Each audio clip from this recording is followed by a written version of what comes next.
Okay, hi. I'm going to show you how to swiftly move through the Safran Risk workflow. So how you import an XER schedule.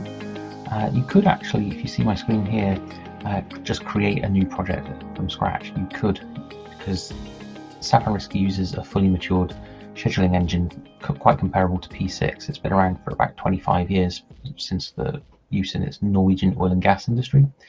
But what we're going to do is we're going to actually import an external file, so that's a .xer from P6. We'll read that file and you'll see that it's quite a small one, but effectively you just got to choose, is it days, hours, or down to the minute that you're interested in, and if you had any estimating uncertainties already captured inside P6 or Microsoft Project, wherever, then you would map those here, and once you're happy that you've done that, you would continue. That's just a small program, just 30 days. I'm just going to call this the drone demo video. We're going to save that into the database because Safran Risk is exactly that. So this will open up in just a moment. You'll see the 30 activities, and the first screen you'll actually see is a comparison of what did P6 say it was versus how is Safran interpreted that. So you've got these columns now on the screen showing you the imported early finishes and things and dates, and then how that is rendered as a comparison in these kind of double Gantt chart bars. So you've got the green ones and the grey ones, and basically because they're overlining perfectly, that actually means that there is no deviation, there's no delta, and you can see that each item, each activity's also got zeros against everything. So this is just to give you the peace of mind and assurance that the import was successful.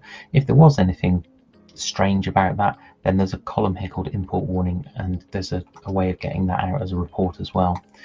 So that hopefully allows you to proceed to the next step in the workflow, which is this black ribbon across the top of the screen. So effectively all your model inputs on the left hand side, simulation settings here in the set center, and then moving through to the right hand side for all your reports. So the next place to go is the schedule warning screen. So here you can accept, reject, or add notes. You can see that in real time you're going to start dealing with these either by giving some annotation and notes there and then exporting to Excel and sending it back to the scheduling team perhaps, or you can deal with it yourself because you can just right click on this, go to schedule, and then deal with whatever the issue was, relax a constraint, add the logic links, whatever it might be. So once you've proceeded through that step, the next thing would be to add something to your risk register. So we can actually perform a quick risk from our global risk register, which is effectively a repository for lessons learned, previous performance by subcontractors, systemic risks that you want to make sure, or just stress test your schedule.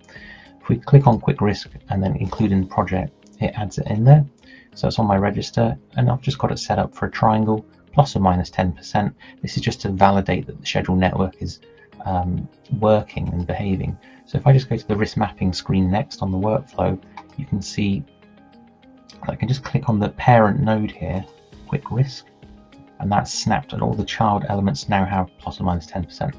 That quick and easy to do. And then we are just going to skip over the cost one for the moment, and we're just going to run this analysis. Now, a nice feature here is that as you do the step through of each iteration of the Monte Carlo, and you can see this moving around, because of the imported bars on this default layout for checking the import was successful, they're anchored in place. You can actually see it moving around relative to the original, which I think is quite nice. But we can see here that this appears to be behaving exactly as expected, so I'm quite happy with that. I'm just going to hit complete, which will take us straight immediately into our first output. And we can change that around to look at finish dates, start dates, durations, any inherent cost, resource loaded schedules, and that kind of thing. And we can also see that the next output would be our tornado.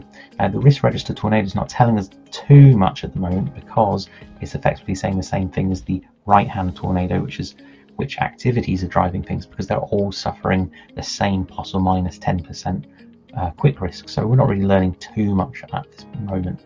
So the next thing that you're going to want to do is go back to your risk register potentially, and you possibly want to import a risk register from Excel. So you've probably got a risk register in another tool or just sitting in Excel. So if we added that in,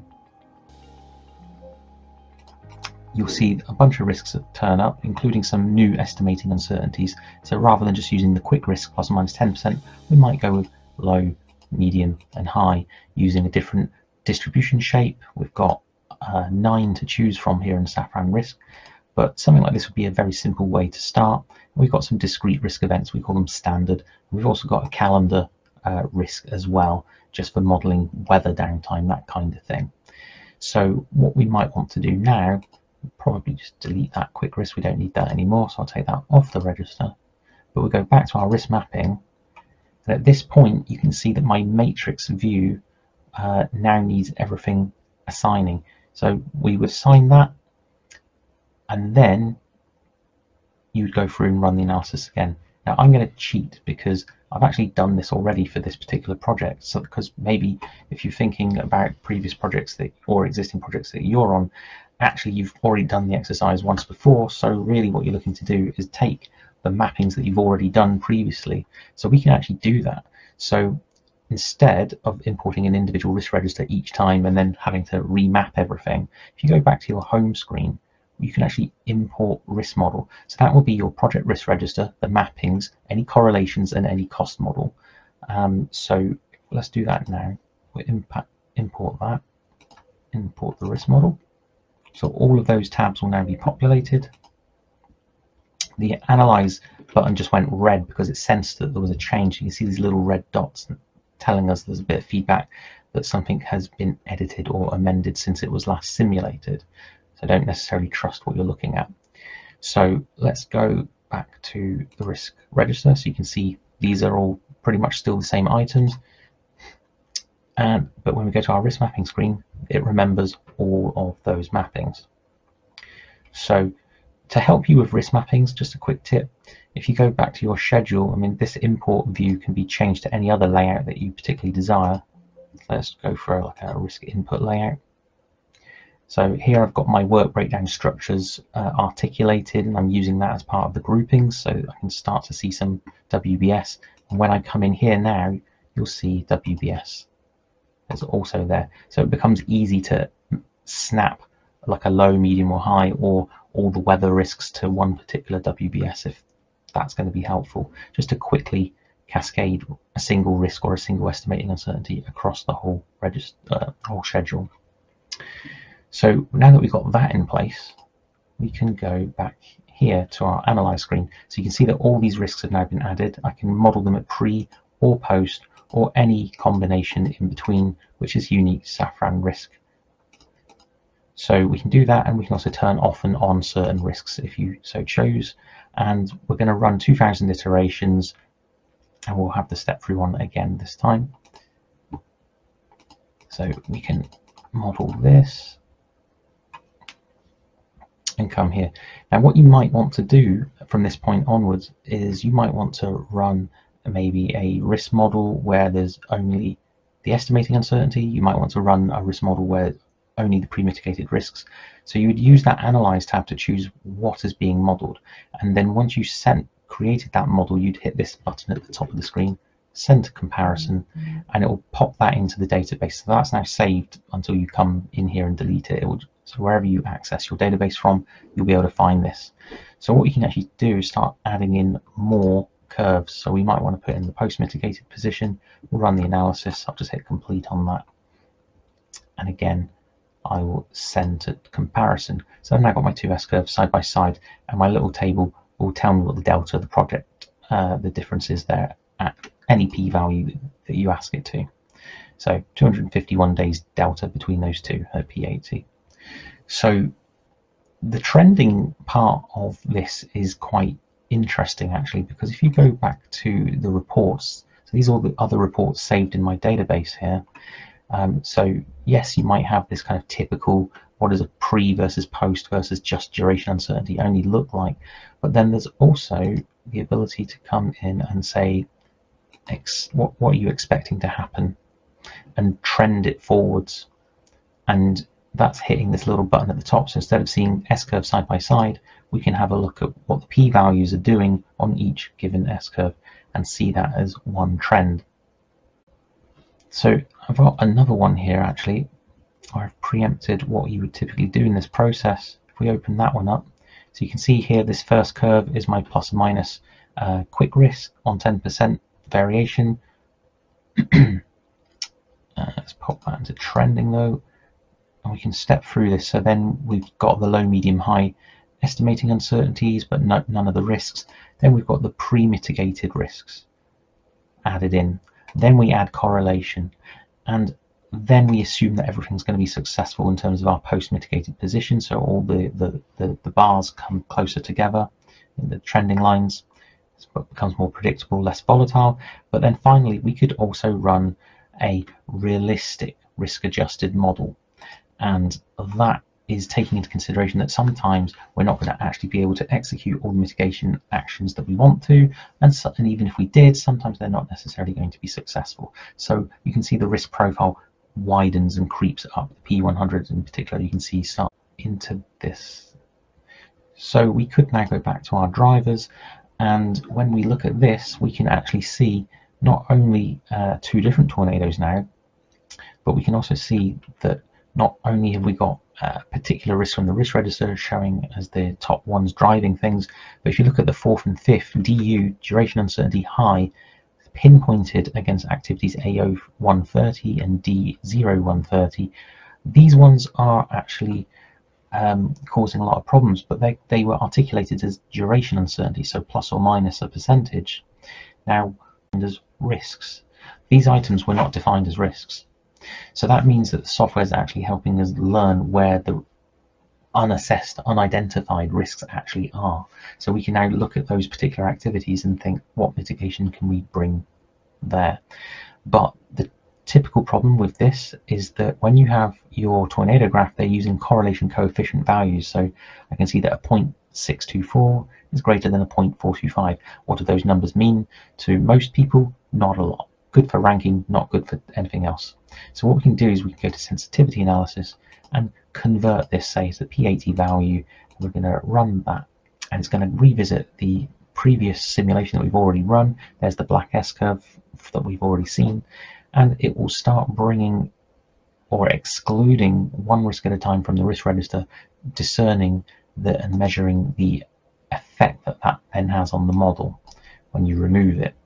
So at a P80 level, we can see that there's 50 days and $542,000 or pounds or euros being impacted if we were to remove that item entirely. Duration uncertainty being high is causing this much of an effect. Weather downtime, this much of an effect. If you prefer to see it as a tornado, you can do so. So because we can integrate our cost and schedule, these numbers are actually inclusive of any feedback loops to do with prolongation costs and any other custom formulas that you may have added in. And of course, when you do start to look at joint confidence of achieving both cost and time targets, you can start to use your scatter plots to get some more value and understanding out. Probabilistic cash flow also becomes another option for you. So if we run that very quickly, and we'll just make that look a bit more sensible by just focusing on the deterministic and then maybe putting in the P80. And if you wanted to, you could also put in the cumulative positions and scatter plot if you want to overlay that as well. But you can zero in and pick a particular scenario, like where we're hiring the test site, the airfield. So we're expecting to hire it for 1, 2, 3, 4, 5 periods, but we can see the pink bars have been drawn in for a few more periods. So we're sustaining additional prolongation costs on that. And finally, there's the critical path map. So if you want to learn a little bit more about which critical path or near critical pathway is being adopted, you can see from down here that 67% of the time pathway 1 is being adopted out of 2,000 iterations, 30% uses this one, and so forth. You can unselect those and just say, well, I want to learn more about pathway 2 and see what that one looks like. And you can see it in this kind of Gantt chart view over here. So there's a very quick way of getting into the import, the building of the risk model, getting some insights quickly out. And then the last thing that you might want to do is just revisit that schedule screen. And you might want to look at some of the risk outputs just as a risk adjusted position on the Gantt chart, and looking at, maybe it could be like a P80 position like this one is coloured in.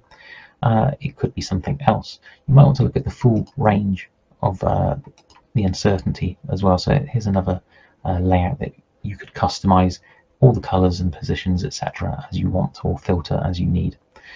So hopefully that's given you something to compare against in terms of what you're using at the moment. We haven't looked at any of the integrated cost schedule options in any detail in this video. However, there's about 3 or 4 different ways of doing it. So if you want to know more, please do get in touch.